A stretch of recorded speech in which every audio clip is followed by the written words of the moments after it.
Good afternoon, fellow ruminators. Welcome back to another session, Rumination with Andrew. Thank you so much for joining as we are about to discuss a very important topical matter.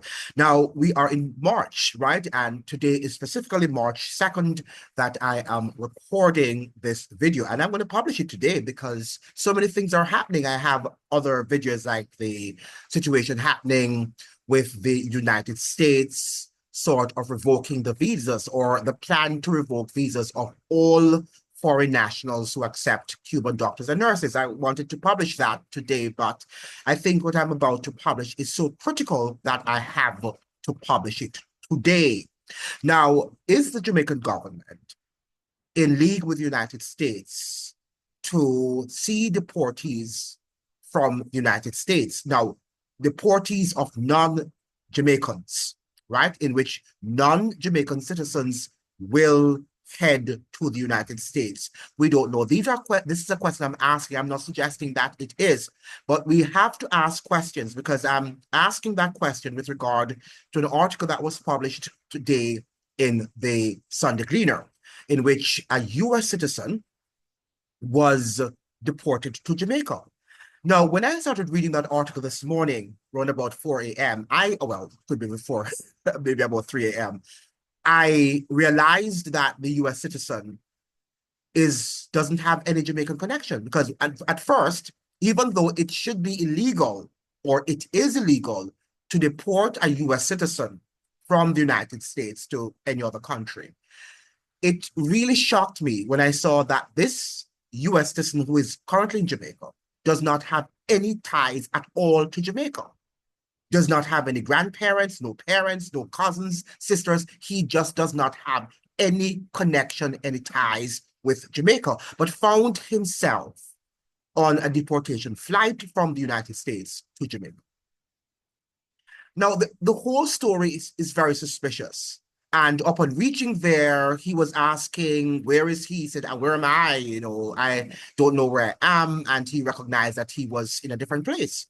Now, how could he not know that he was on a deportation flight to Jamaica? That is something very strange. Was he drugged before he went to Jamaica for him and just drugged and put on the plane, and then he woke up to realize that he is or was in Jamaica? That is something I don't understand. The Gleaner did not really bring that information clearly. But it seems to me that something is amiss here, and he was able to link up with somebody, or somebody was able to see him from St. Andrew Hills, from the hills of St. Andrew, and he was able to stay with that person. Now, who is so fortunate that somebody, unknown person would just meet you, a random person, and begin to house you, provide accommodations for you in the hills of St. Andrew? And then he revealed that he is Jew, right? One of those black Jew, and he's a minister of the gospel. He's spreading the Jewish doctrine, the black Jewish doctrine around the world. And he thinks that he is going to spread that message in Jamaica. Now, is this sort of a CIA plot? I don't know. It's weird. The whole story that came from the Gleaner this morning was weird. But whilst the story is weird, we have to also become very aware that as a part of the deportation efforts, the Trump administration, and I think that all of this foundation was laid during the Biden administration and previous administrations in the United States, including as far as the George W. Bush's administration, that U.S. citizens, if they are a deterrent, if they pose a threat, if they're too vociferous against what the government is doing, that they can be deported. We're also hearing from Trump that he is making some agreement with the president of El Salvador, which is Bukele, to, have more prisons there in Central America, in El Salvador, to have citizens go. Right? The prison military industrial complex, the prison industrial complex wants to expand its bases in Latin America, in Central America, and perhaps in the Caribbean. And recently I was reading in the Gleaner or the Observer, I can't remember, sometimes this week or last week, that Prime Minister Andrew Holness is about to build a new prison, right? Where is he getting the money from? Is it that the United States is aiding and abetting that sort of effort? We don't know. Because while you see them shouting in the media against Trump and Trump, but a lot of times behind the scenes, they're working with the agenda, just like the Democrats are with the agenda in the United States. So it's us versus them. And that is what we have to understand. Don't get into this anti-Trump camp, Jamaicans. And if you're watching from other parts of the world, do not get into the anti-Trump camp. The Trump camp belongs to the same US agenda, the same US military industrial complexes agenda that you must understand. You've got to really now delve into these issues. You can't just sit down and think that a personality is going to save or destroy a massive country, a country that has amassed such grand military operation or apparatus. You can't believe that just one person is going to save, is going to salvage or destroy that military apparatus. It doesn't work like that. The show doesn't run like that. And much of the people who have sponsored Trump, including the tech industry that, really are from California and they were supposed to be left-wing, they're the ones who backed Trump. They were largely in his camp. Look at Jeff Bezos. And look at now the strident reports against him, because now they're saying that the Washington Post is moving rightward. Right now that he is moving the Washington Post to suit the direction of the Trump administration's philosophy and his policy platforms. That is what they're suggesting right now. Now, this was a newspaper who, at the beginning, until November, before the elections, was pro-Kamala Harris and so-called pro the Democratic Party. But there is no distinct difference between the Democrats and the Republicans. And those of you who are voting for, I can't vote for Trump, right? Well, if you had voted for Kamala Harris, the style would be different, but the results are the same. Because the United States military-industrial complex has an agenda, and that is to achieve full spectrum dominance. And I don't think you understand the word. I don't think you understand full spectrum dominance. It means, therefore, that they are going to rule at whatever cost, if it even means killing you. That is what it is. That is what it merits. It boils down to that they will kill or impose whatever sanction at whatever cost. Now, we have to remember that before I continue, because I'm giving you a lot of information here, I'm giving you a lot of information here. So make sure that you like and you subscribe. Like the videos, subscribe to the video. YouTube is playing a lot of shenanigans, and very soon we are not going to be able to articulate and to say what I am saying right now. We're fast moving that. You woke up. Trump became president officially on January 20th. He was invested into the office officially. And we can say now, after a month or so in office, after a month or so in the Oval Office, that the world has changed fundamentally, even though we're hearing a lot of noises too, and sometimes the noise might not necessarily align with what he is doing behind the scenes, right? Because Trump is that he loves the frolic, he loves the media image, and he loves the acting, because the presidency is is operating on a grand stage of drama and acting, and that is what you like. You like the entertainment, and you follow what's going on without looking at the ramifications, the profound consequences of the policies. But we must remember that in Iraq, when the United States wanted to overthrow Saddam Hussein before they actually went there after 9/11 in 2003, that they imposed economic sanctions. Bill Clinton imposed economic sanctions on the Iraqis that costed the lives of 500,000 children. 500,000 children. The water was contaminated. They contaminated the water because of the war, the Desert Storm War. The waters there in Iraq was contaminated. And I don't have to tell you who did it. And the United States sanction included the fact that Iraq could not get, at the time, any sort of water treatment equipment to be able to clean up the water.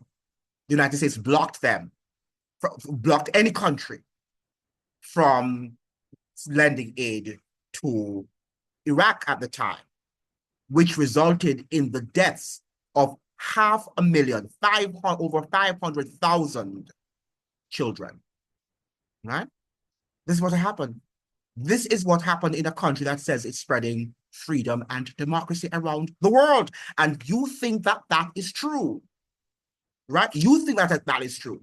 But let's go back to Jamaica, right? And we have to look at the article because we're wondering, and you need to ask the Prime Minister, those of you who are there, if there is any legal stipulation, agreement with the United States and Jamaica. Now, let me share this because I don't want to just read and you're not seeing what is happening, because this is very serious. You think it's a story, but this is going to have, you're going to see some strange happenings in Jamaica and around the world during the Trump administration. Very strange activities. And you might see some of you also who are citizens being deported. So make sure that you're very careful what you're doing in the United States. You perhaps can do what I'm doing. You can't probably say anything that untowards about the United States, even on a phone conversation, because you might be able to, they just might deport you, right? I'm a U.S. citizen. That's what he's saying.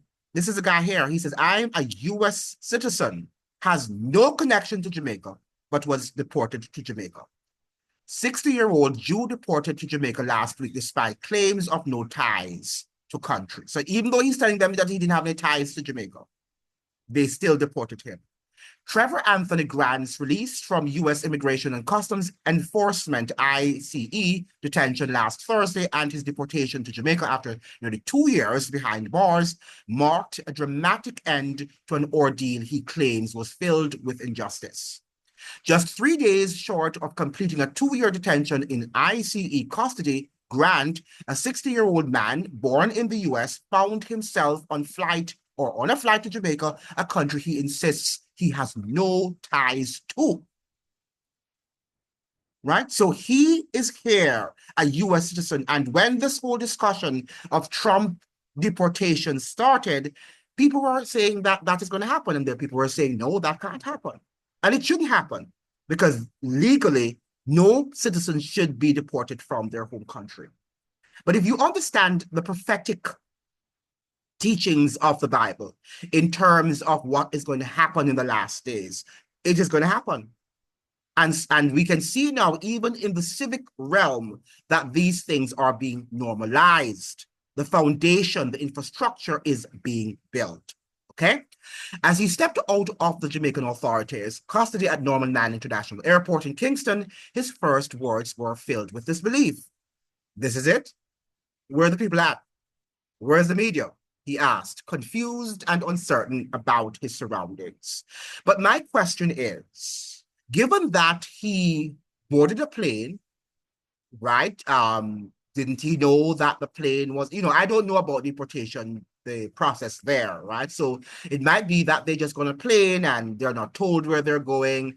I don't know what happens on a deported plane. Somebody can enlighten me as far as that is concerned. But how could he just get to Jamaica without knowing that that was the country to which they were heading? I'm not sure, sort of in the dark here. He told a compelling tale of bureaucratic mistakes, racial profiling, and a system that failed to properly assess his identity, culminating in what he believes was a wrongful deportation. And if you know these black Jewish faith and so on, if you go to the Chinese, what do you call it now, Chinatown in Washington, D.C., you will see them on a Friday, and they're always strident about racism and everything, and they see racism in everything, and that blackness is like, it's great, and it's like a religion to them. I'm a United States citizen born in Camden, New Jersey, he told the Sunday Gleaner. So when he said that, I thought even to that time that he perhaps, he has parents who are Jamaicans or relatives who were Jamaicans, but he in the, afterwards he said, right, as you read the article onward, he says that he has no connections to Jamaica. Now, according to Grant, his ordeal began on March 2nd, 2023. He was leaving a woman's house when ICE agents approached him at a gas station, seemingly looking for someone who had previously stayed at that address. They asked him if he knew a man named Mr. Nicely. His denial led to a verbal dispute, which ended in his detention. How that happens? That's incredible. I was busy trying to get to work. I'm a truck driver. He got offended and we started to argue. He started saying, look, I'm a federal officer, and I told him I don't care. So he arrested me and took me to Montgomery County Processing Center, he said, noting that ICE has power to detain a person for up to 90 days while they carry out investigations. So this is interesting. And we can see where the United States is moving into a very insecure position. I don't know how citizens live there. This is a country that, how can you be free when somebody can just, scoop you up and put you into a prison for 90 days on just mere suspicion? Is that country really free? Do you think that the country of the United States is really a free country to do that? Now, it seems to me that he might resemble this Mr. Nicely that they were looking for. So you have to also be careful, and so-called white people have this understanding that all blacks look alike. So those of you who are Jamaicans and or African Americans, you have to also be careful because you might just resemble somebody. How many places I've been and people say, oh, you resemble that person. Are you that person? I say, I'm not. Right? They say that we resemble a lot, and to them we do, and they resemble a lot to us too. So that is what is going to happen. So don't be surprised if one day ICE, even though you might be a naturalized citizen or even a domestic citizen, that you might be stopped and you could find yourself in this sort of situation. And for this reason, I have already uploaded a video in which I said that you should have a copy of your documents every time you head out of the house. Have a copy, have a file of very important documents to prove who you are, because the United States is fast becoming, if it is not already, a state of surveillance, a surveillance state. And I did tell you that this immigration is going to morph into also barging in on US citizens and violating their constitutional rights, right? And this is, as you can see, if the story is true, is an example of his rights being violated. Upon the completion of that 90 days, the ICE officer came to me and said, look, if I let you out of here and you come after me, I'm a come after you with everything that I got, he said. By the way, you still have that attorney? In reply, I said no. And that's when everything went downhill. He kept me in ICE detention facility for 23 months, Grant told the Sunday Gleaner. And forward in his narrative, he mentioned that the immigration lawyers are charging $10,000 to $15,000 US per case. So maybe also people who live in the United States, particularly those who are naturalized green card holders, those who are on work permits, need to ensure at all times that they have a lawyer that they can call if something happens like this, right? You've got, and speak less and tell them to speak with your lawyer. Very important that you understand. Do not engage in any conversation with them because they will twist what you say. Provide your documentation, show them your documents, and tell them that you'd like to speak with your lawyer, but you must have one on hand that you can call, okay? According to Grant, Montgomery County has a policy that ICE can only hold a person for up to 2 years. Now, 2 days short of the eve of those 2 years, ICE came up with travel documents. Now, mind you, listen to what they're saying. ICE been trying to get travel documents from the Jamaican consulate. So they're trying to force him to Jamaica by taking out for him his Jamaican documents from Jamaican authorities. Now, this is frightening. I don't know if you understand the gravity, the severity of what I am trying to project here. I don't know if you do understand how serious a crisis this is, and that the United States is moving into a direction that you have to say this is a dragon speaking. For 2 years and have not gotten them. So I am highly suspicious if these travel documents to kick a United States citizen out of the country is legal, Grant said. Now, checks by the Sunday Gleaner outlined that there is a 90-day removal period, and once the final removal order is issued, ICE aims to deport an individual within 90 days. Grant said while in detention, he allegedly spoke with the Jamaican consulate over the phone. Now, he's talking with the Jamaican consulate, really, and he has no connections to Jamaica. No, none whatsoever. But the United States has the tenacity, has the temerity, the audacity, I should say. The United States has the audacity of contacting a Jamaican consulate to arrange travel documents for a non-Jamaican citizen, for a US citizen, a citizen that has no connection whatsoever to Jamaica. And we're seeing even in Guantanamo Bay, where Trump is serious that he's going to expand on the military base there to have deportees. And some of them, I'm telling you, are going to be US citizens. I'm sorry to say that.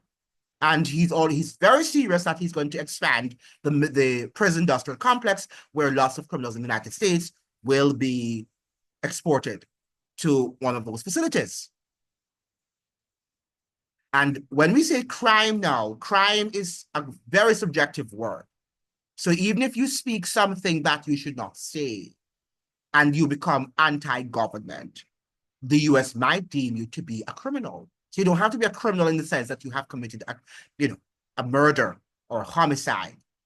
It means that you might not be in alignment with what the United States government is doing or is saying.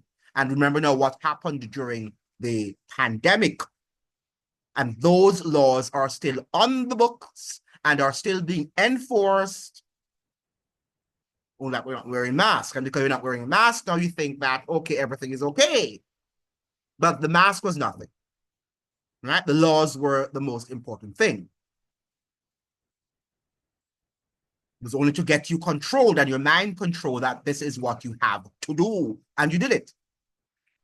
I had an interview with the Jamaican consulate, at which time they came to the conclusion that I am not from Jamaica, Grant said. Remember now to like the videos and to subscribe to the channel. Very important that you do that. I'd like to post at least 2 videos per day because things are happening at great alacrity.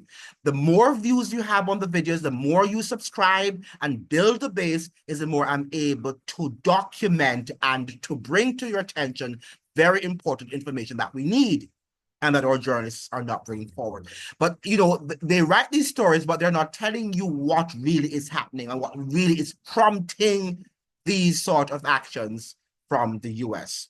But we have to give the Gleaner thanks for bringing this article. Asked whether he had been given any document clearing this up, he said no, they don't do that. They simply have an interview with you over the phone and they make a determination. They're based on the information that you give them and the information back there. What I don't understand, where is his family? Doesn't he have any family in the United States? Has he tried to contact them, especially upon reaching Jamaica? And what do they have to say about his situation? It's a very strange undertaking. And I'm not sure if the United States is sending Jamaica and Jamaicans a message here. And I'm not sure if secretively the Jamaican government has entered officially into a legal deportation agreement between Jamaica and the United States, send what the United States deems as their criminals to Jamaica, because we're already a criminal state anyway.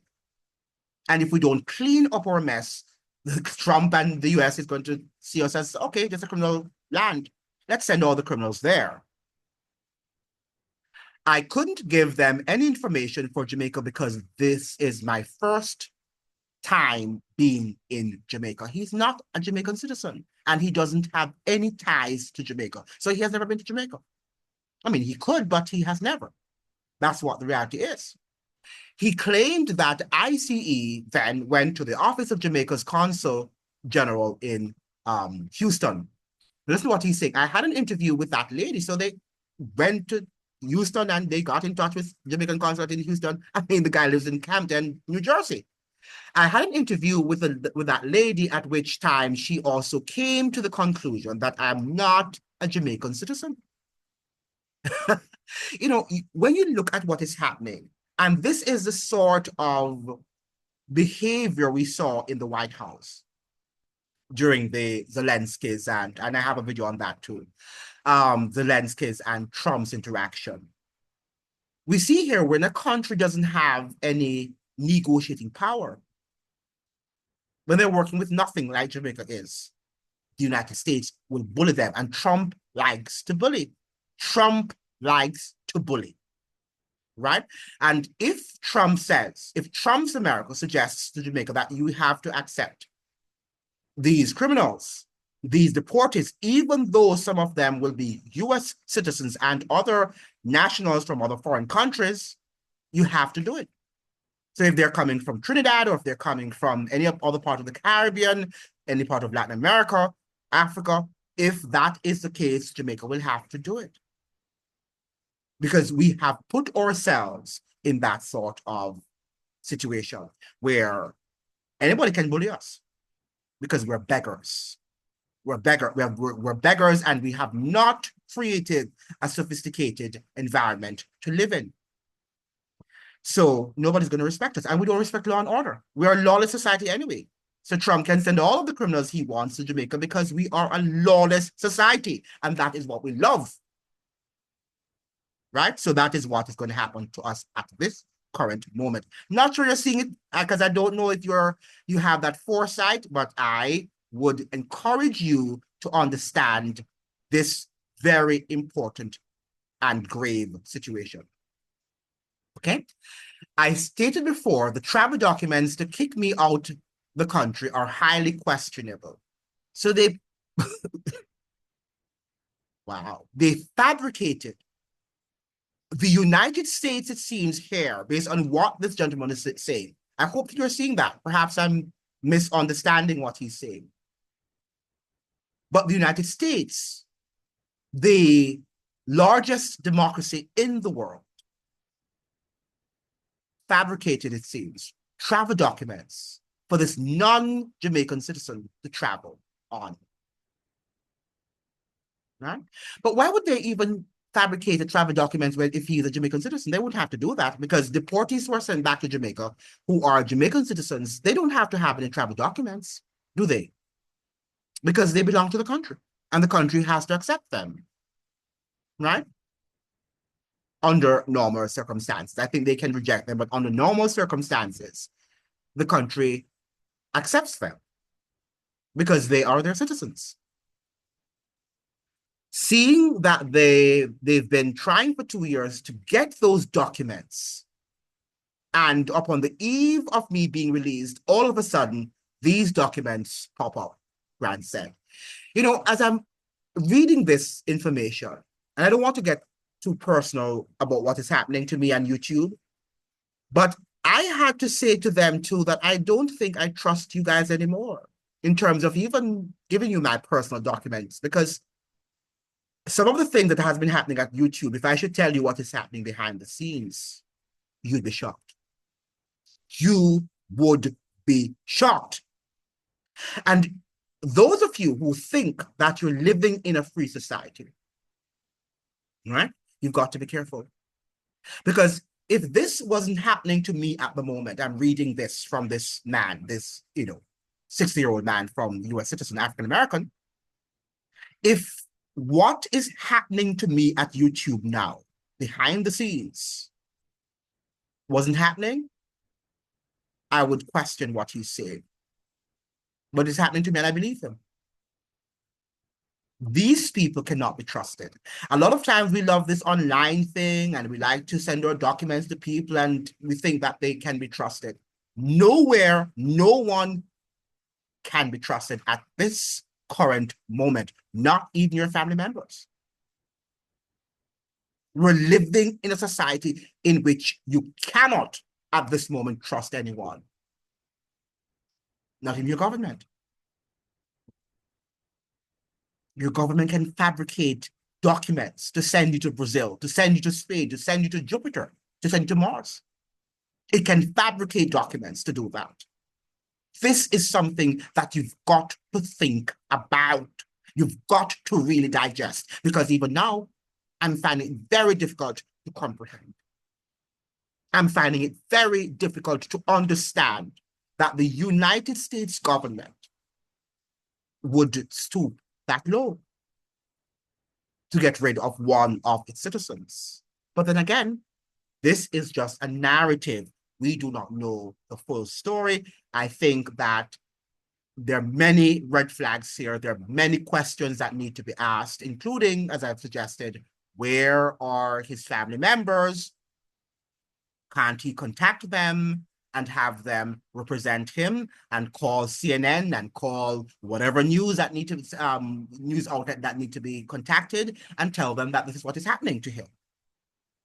Right? But again, he's just there. He just recently arrived, so maybe all of these things are in the works. But based on what he said afterwards, he says that he met somebody in Jamaica and they decided to house him. So it seems like, and he said he had a dream and he dreamt that he was in a foreign land and his mission was to spread the Black Jewish message to that foreign country. So he's suggesting that that might be the soul. God might have sent him there. Weird sort of development, but guess what? I am reporting to you what the papers are suggesting, right? And nothing else. I'm just telling you what they're telling you. That's all I can do. And critically assessing what they're saying. Okay, now, I bet my last bottom dollar those documents are fabricated.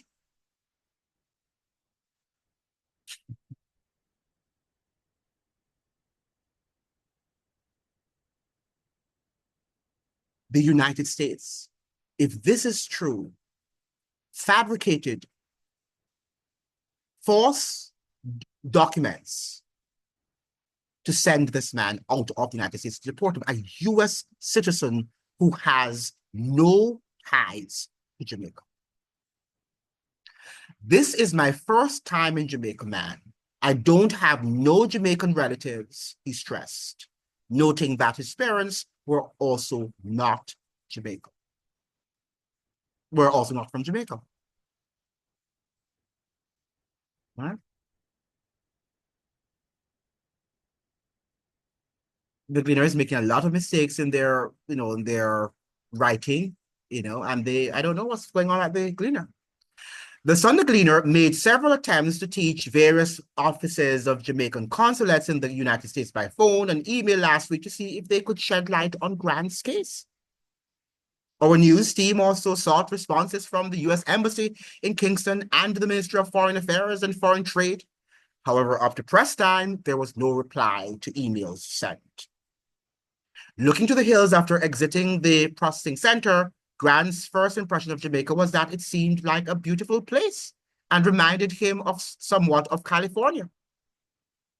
So he probably thought he landed in California. Grant said he is an Israelite and also a minister, and that all things happen according to the purpose of God. I also had a vision. Remember I told you that? Being in a country and preaching the gospel, so maybe this is it.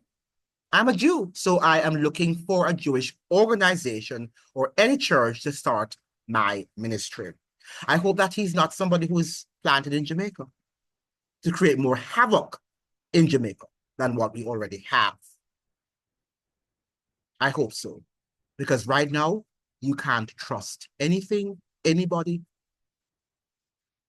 any country. Okay? It's going to be a doozy because I'm touched by God Almighty, he proclaimed. Right? I think I don't have to go through the he says, she says anymore. You've got the message. You've gotten the gist of the message that the United States is behaving like a dragon. Right? This to me is bizarre. This, in my 47 years of living on planet Earth, never seen this happen. Never. Never in my wildest imagination would I think. Yes, it's possible for you to deport somebody who is not a citizen of the country, but up when they declare that they're not, then they should be returned forthwith. Right? But he's suggesting here that not only did they take him to a foreign country that he has no ties to, but that they also fabricated Jamaican documents, for Jamaican documents, to have him sent to that country, a country that he has no familial ties to. I wonder if you're really processing the information. I wonder if you're really understanding what is at stake here for not only this man, if the story is true, or for you and your children. And the fact that they can be intercepted by the ICE at any given moment. And we know already that in fact, that is true, that Black Americans, particularly Black males, have a very hostile and antagonistic relationship with the police force in the United States. So what if you are angrily defending your rights? And for those of you who have Black children, Black sons in the United States, you have to now engage them about dealing with the police. Because now that the military-industrial complex, the prison-industrial complex is spreading her wings, they could also see themselves deported. And somebody calls you and say that your son is in El Salvador. Right? And what are you going to do? If the United States fabricates Salvadoran documents to suggest or to prove that your son is indeed from El Salvador. What are you going to do? What are you going to do? And this is a question that we have to ask ourselves. It is true. It is true that the United States is not playing, right?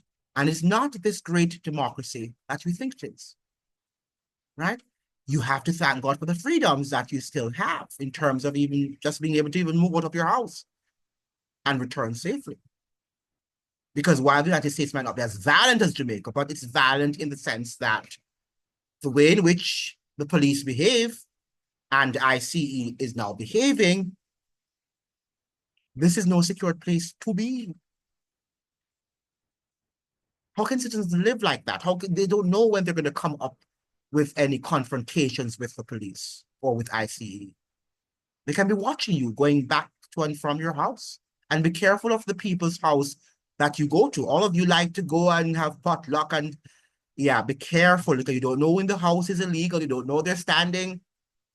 You don't know their legal battles with ICE and the police. And then you might be intercepted. You might be in a place at the wrong time. So it's placed now to keep yourselves protected. Pray and ask God to protect you, but you also have to exercise caution in that country called the United States of America, the land beast of Revelation 13. Thank you so much for joining. I hope that you'd like, share, and subscribe, and to like the videos so the videos can be shared with as many people on the platform. See you in another one. Adios.